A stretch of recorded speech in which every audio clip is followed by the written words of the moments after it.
हर हर महादेव। देवों के देव महादेव के चरण में प्रणाम करता हूँ। दुर्गा माँ के चरण में प्रणाम करता हूँ। सरस्वती माँ के चरण में प्रणाम करता हूँ।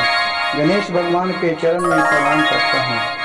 गुरु भाई गुरु बहनों के चरणों में प्रणाम करता हूँ।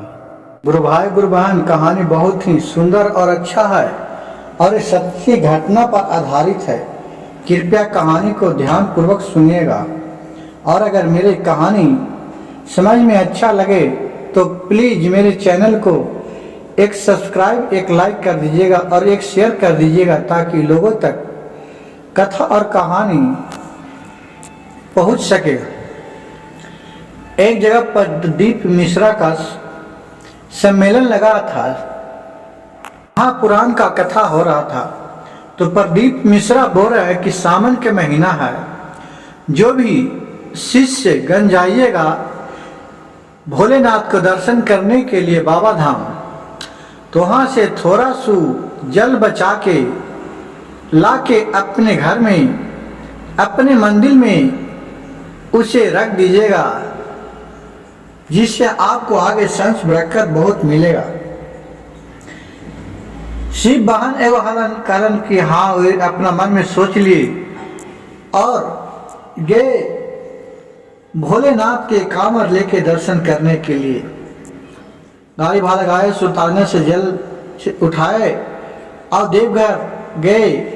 वहाँ बहुत सा भीड़ लगा हुआ था। तो वहाँ के पंडित क्या किए कि इससे जल लेके और बोले कि रुकिए, मैं जल ढालवा देता हूँ।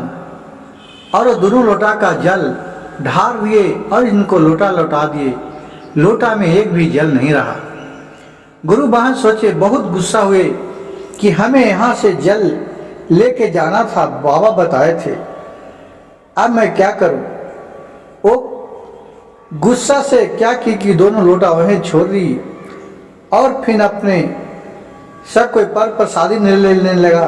ये भी कुछ अपना ली और अपने अफसोस करते हुए अपने वापस घर के लिए चल पड़ी। जब वहां से रेलवे स्टेशन आया और यही बात बोलते आ रहा है कि हमार गाड़ी भाड़ा भी टोटल 1000 रुपया लगे, हम एक चिरू जल भी भोलेनाथ से न गेली, हमार सब गाड़ी भाड़ा व्यर्थ हो गए।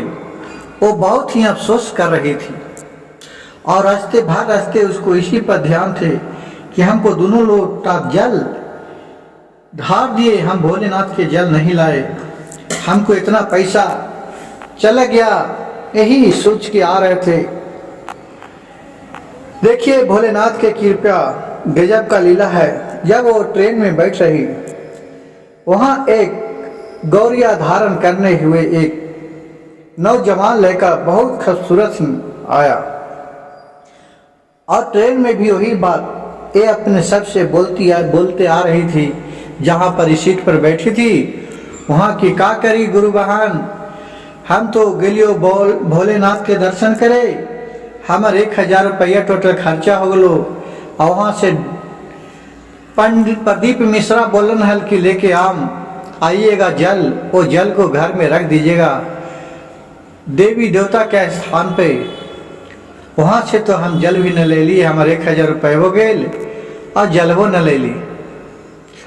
और बहुत ही रोते आ रहे थे, बहुत ही अफसोस करते आ रही थी।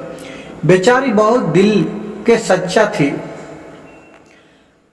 उतने में देखिए गजब घटना घटती है कि जो बालक था गेरुआ रंग के पहले जोगी के रूप में था, बहुत ही सुंदर था। वो अपने एक झोला रख ले था गेरुआ रंग के।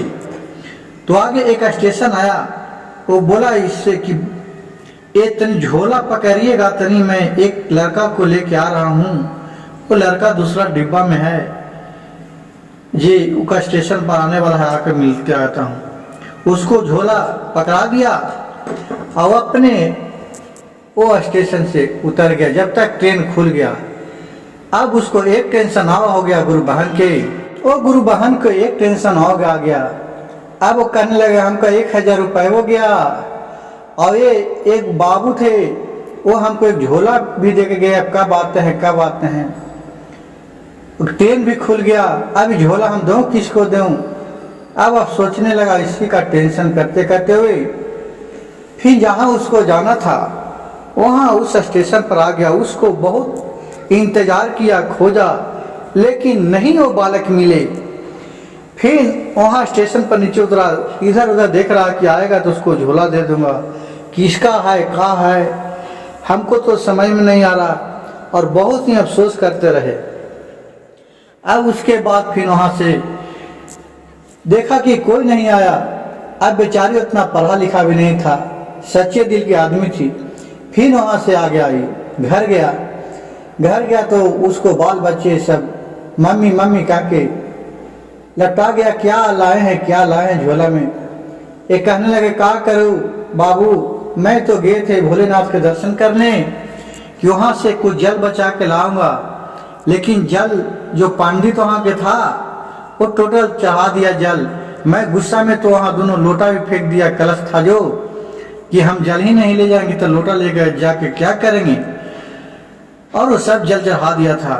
और ये एक आ रहे थे तो ट्रेन में एक बालक आए थे, वो गेरुआ रंग के धारण कर लेते साधु बाबा, वो हमको झोला पकड़ा के चल गए और बोले कि तुम झोला पकड़िए, मैं आ रहा हूँ अपने बच्चे को लेके, लेकिन अभी तक वो नहीं आए।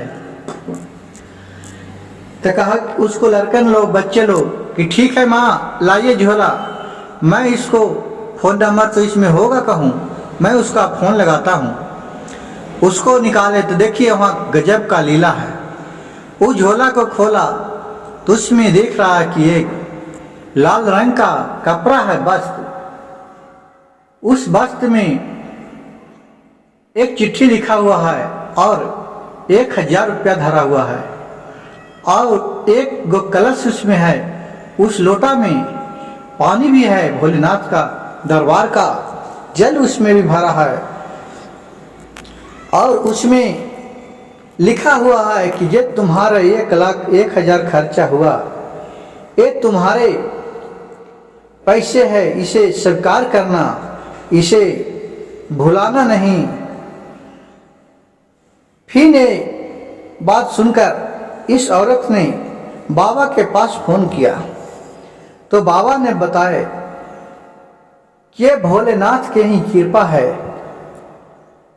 क्योंकि जो उनके पास जाता है सच्चे दिल से वे खाली हाथ नहीं आता है।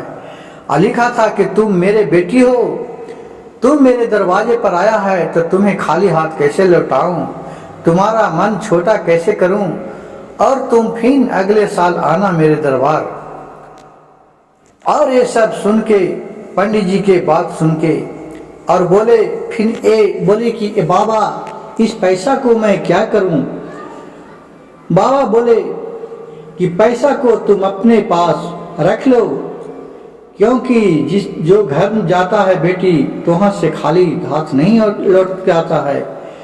तुम भोलेनाथ का बेटी है, वहाँ बेटी के रूप में गई थी, तुम जो अफसोस करते आ रहे थे वो कोई और नहीं भोलेनाथ थे। गुरु भाई गुरु बहन सुनिए कि किस रूप में भगवान कहाँ किसको मिलते हैं, जिसका कोई नहीं जानते हैं, ना हम जानते हैं ना आप जानते हैं। भोलेनाथ का कृपा लीला बहुत ही अगम अपार है। जो सच्चे दिल से मानता है उनको भोलेनाथ जरूर सदैव उनके साथ रहते हैं। गुरु भाई गुरु बहन मेरी जानकारी अच्छा लगे तो कृपया मेरे चैनल को सब्सक्राइब कीजिएगा, लाइक कीजिएगा और एक शेयर कीजिएगा। हर हर महादेव, घर घर महादेव।